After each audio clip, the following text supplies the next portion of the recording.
Previously on Superman New God. While filming a segment for the Daily Planet in Nepal, Lois Lane discovers a new god living in the mountains. And after a bit of a tipsy introduction, she convinces Superman to return to Metropolis for a 1-hour exclusive, so she may debut him to the world. We're live in 10. Jimmy, can you get Superman? On it, Chief. Jimmy heads toward the green room at the far end of the soundstage, where Superman observes his reflection in the mirror. He's wearing blue spandex paired with red boots, cape, and briefs. But the centerpiece of the ensemble is the yellow shield emblazoned on his chest, like a coat of arms inscribed with a big red S, designed by Lois herself. Superman glances at some flashcards sprawled across the table beside him. 3 in particular stand out: Truth, Justice, and the American Way. Superman looks through the door. Come in, Jimmy. 10 minutes. Wow. Has Lois seen you in that? Nah, she wanted to wait to see it for the first time live on camera. Like a groom at his wedding? I guess that makes you the bride. Oh, I wouldn't say that. But this is definitely the dress. Superman glances back at his reflection. You know, if I had one note, though, does the underwear have to be on the outside? Honestly, I love it. It's playful, disarming, like, if everyone knows what color your underwear is, clearly you're not a god. That's actually pretty good. You like that? Want me to put it on a note card? Please. Thanks, Jimmy. I really appreciate everything you've done for me. What all of you have done for me. But do you guys ever take a day off? Sure. But right now, with the whole Superman of it all, things have been a little crazy. Why? Do you need a day off? No, I'm good. There's just something I've been meaning to ask Lois, and it's more of a off-the-record kind of question. A question for Lois. Hey! Do you want to ask her out? No. Wait, you know? I do now. Oh, play, Jimmy. I just don't want to do it while we're working. Oh, do you know what you need? A day off? A secret identity. Somebody that can ask Lois out without making front page news. Interesting. Not interesting. You have to be the complete opposite of Superman. Someone who keeps his head down and nose clean. Like a suit and tie type of guy. But wouldn't people still recognize me by my face? Nah, everyone's got a doppelganger these days. It's all about how you carry yourself. Trust me, if people think you're boring, they're not really paying attention to you. Superman glances back at his reflection and imagines what he'd look like in a suit and tie. Something bland, like gray or tan. Ooh, a fedora might be nice. And, best part is, if you ask her out and she says no, you gotta rip your shirt open and say, "You just passed on a date with Superman." Oh, you have to wear glasses. On the soundstage, a crew of 6 work diligently behind the scenes, but the person we're here to see sits behind the anchor desk. Lois is wearing a white shirt and a black jacket with a lapel mic clipped to the collar.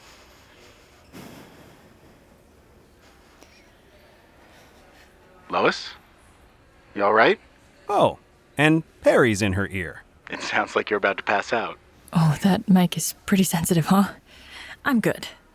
I guess the size of it all is really hitting me. I mean, this is gonna be big, right? Most of the conversations we're tracking end with, "If it's true, they'll break the internet." So, huge. You'll be fine. Trust me. We've been running through it all week, and I'll be in your ear the whole time. Hey, remember back in Mahanagara when you asked me if I ever had a dream growing up? Lois nods from across the room. Well, my dream has always been to change the world in a really big way. I just never knew what that way would be until you. Thanks, Perry. We're gonna make history.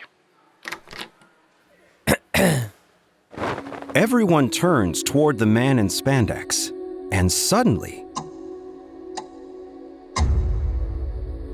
time stops as Lois comes face to face with her Superman. He's exactly as she imagined he would be. The cape on his back is marvelous. The S on his chest is astonishing. And the underwear on the outside is payback. Altogether, the suit is bold, playful, and easy to identify. Perfect. Lois finds herself wondering what it might feel like for him to sweep her off her feet right there and then. Places, everyone. Cameras. Ready. Lois? She lifts her brows as if to say, "Let's go." Live in 3, 2.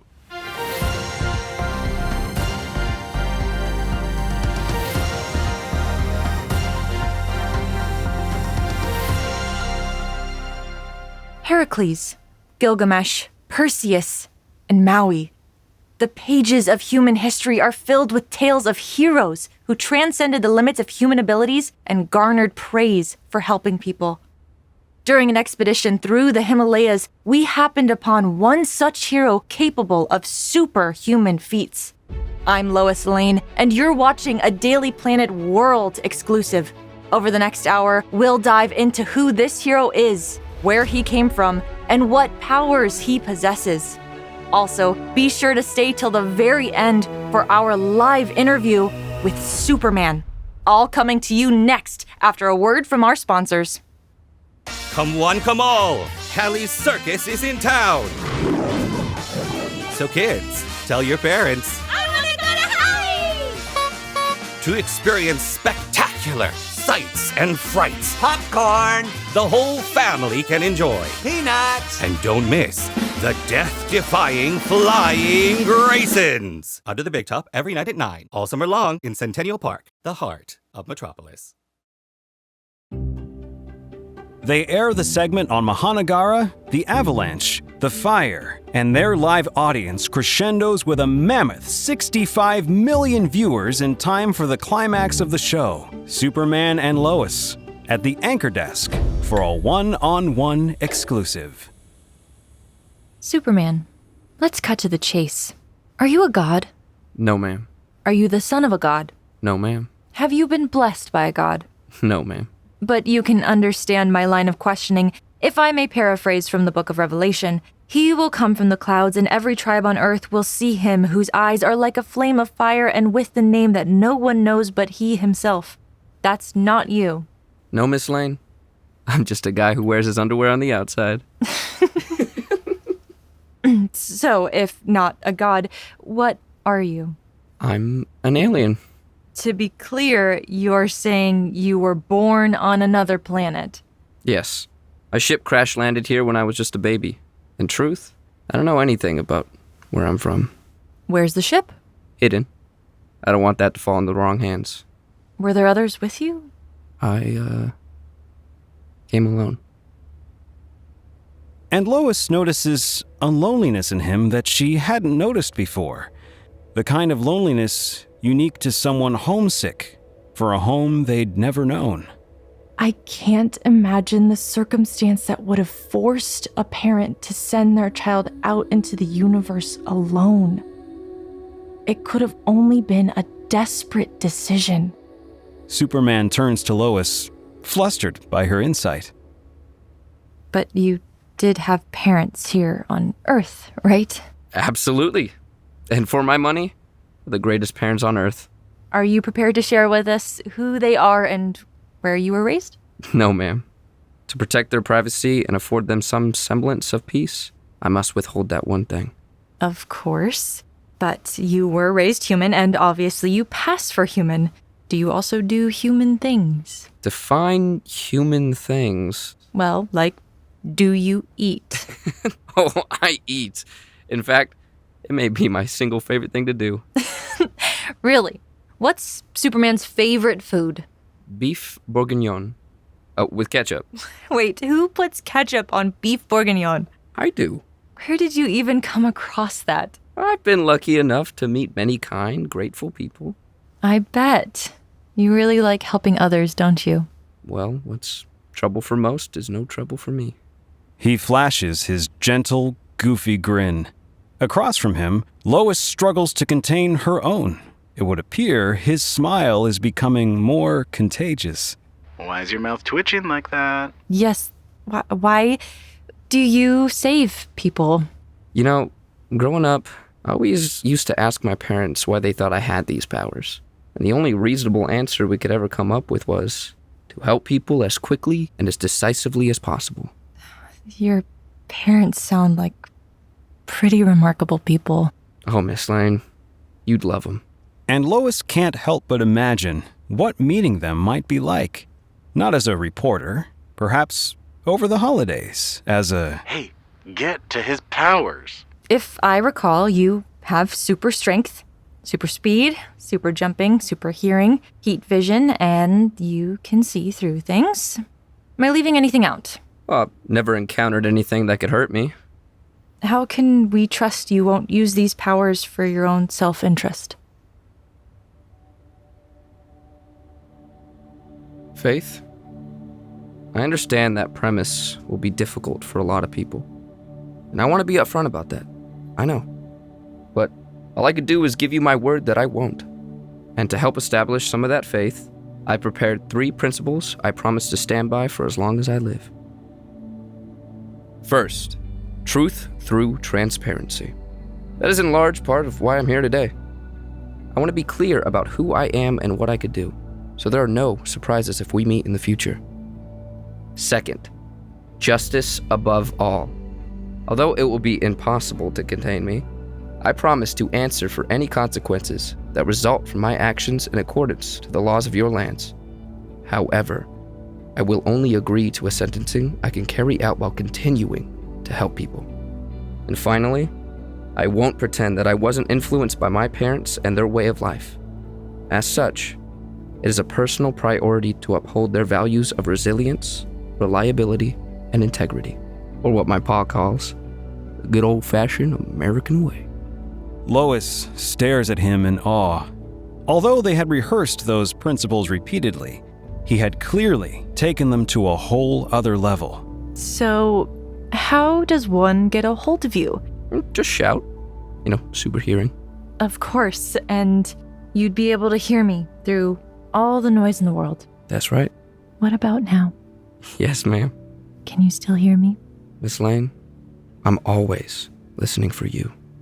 Superman locks eyes with Lois, and she struggles to contain that contagious grin from spreading across her face. Don't look at me like that. Superman lifts his brow and glances at Perry. You know the mic picked that up, right?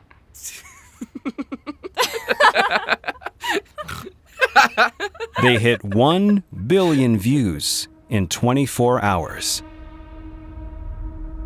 And one of those viewers is a mysterious man who, if I'm being honest, would never be confused with a man.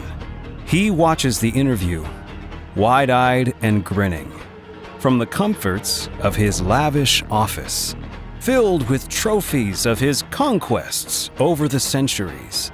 Finally, away off this wretched planet. Bring me the ship of that Kryptonian. As you wish, sir. Wait! Who was that? And how does he know what Superman really is? Don't miss the next thrilling episode of Superman New God, a radio play in 5 parts. Superman was created by Jerry Siegel and Joe Shuster and is copyrighted property appearing in DC Comics, movies, and TV.